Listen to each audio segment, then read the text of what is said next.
Hi friends, ప్రముఖ దర్శకుడు రవిబాబు దర్శకత్వంలో ఈటీవీ విన్ నిర్మించిన ఏనుగు తొండం ఘటికాచలం సినిమా ఎలా ఉందో చూద్దాం. ఘటికాచలం ఇద్దరు కొడుకులు కోడళ్లతో ఘటికాచలం భార్యను కోల్పోయిన తర్వాత అలా జీవితాన్ని కొనసాగిస్తూ ఉంటాడు. కొంచెం మతిమరుపు కూడా ఉంటుంది. అయితే అతని పెన్షన్ డబ్బులతోనే ఇప్పటికీ కొడుకులు బతుకుతూ ఉంటారు. అలాంటి సమయంలో ఆ ఇంట్లో పని మనిషితో అతను పెళ్లి చేసుకుందాం అనుకుంటాడు. పెళ్లి చేసుకుందాం అనుకునే టైంలో కోడళ్ళకి పెన్షన్ డబ్బులు పోతాయని చెప్పి మావగారిని చంపేద్దామని ప్లాన్ వేస్తారు. అయితే ఆ ప్లాన్ రివర్స్ అవుతుంది.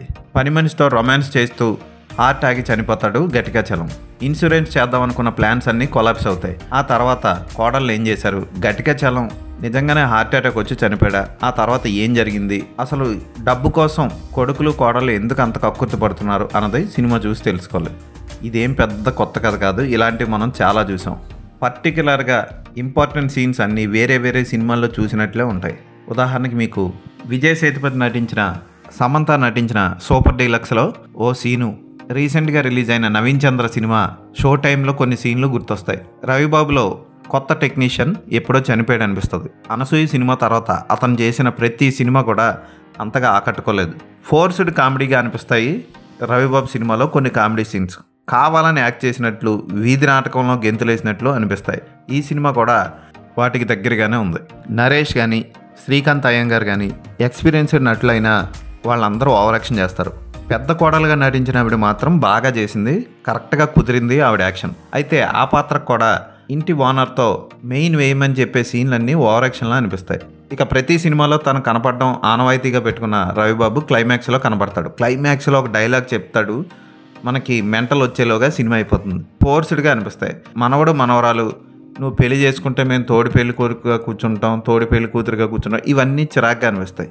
ఇక ఈ సినిమాలో ప్రధాన ఆకర్షణ ఎవరన్నా ఉన్నారు అంటే వర్షిణి సౌందరరాజన్. పని మనిషి పాత్రలో బాగా చేసింది. ఉన్నంతలో గ్లామర్గా కనపడింది ఆవిడే. అయితే అసభ్యకర సన్నివేశాలు లేవు ఎక్కడ. చిత్రం సీను కనపడేది కొద్దిసేపు అయినా కథను చాలా మలుపు తిప్పే పాత్రలో నటించాడు. ఒక వీధి నాటకం టైప్లో ఒకే ఇల్లు, ఆ ఇంటి పైకప్పు అంతే, అంతకు మించి లొకేషన్స్ ఉండవు. ఆ ఇంట్లోనే తీశారు. రొటీన్గా రవిబాబు వాడే సిమెంట్ కలరు, అదే కలర్ బ్యాక్గ్రౌండ్తో ఇల్లు, అవే డ్రెస్సులు, మీకు అవును సినిమాలో కాస్ట్యూమ్స్ అవే కలర్స్లో కనబడుతూ ఉంటాయి. ఏ సినిమా లేకపోతే టైంపాస్ కూడా ఈ సినిమాని చూడడానికి ట్రై చేయకండి. బ్యాక్గ్రౌండ్ మ్యూజిక్ ఓకే, పెద్ద గొప్పగా లేదు సినిమా.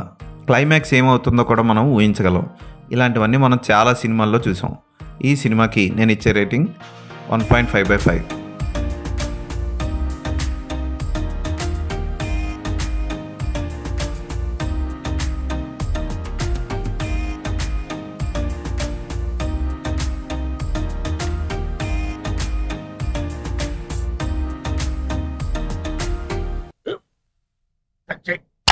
మన స్కూల్ బెంచ్ లాగా ఎంత గట్టిగా ఉందోరా. కొట్రా, కొట్టు, పర్లేదు, కొట్టు. అబ్బా చైన్ పెట్టేసింది బాబాయ్.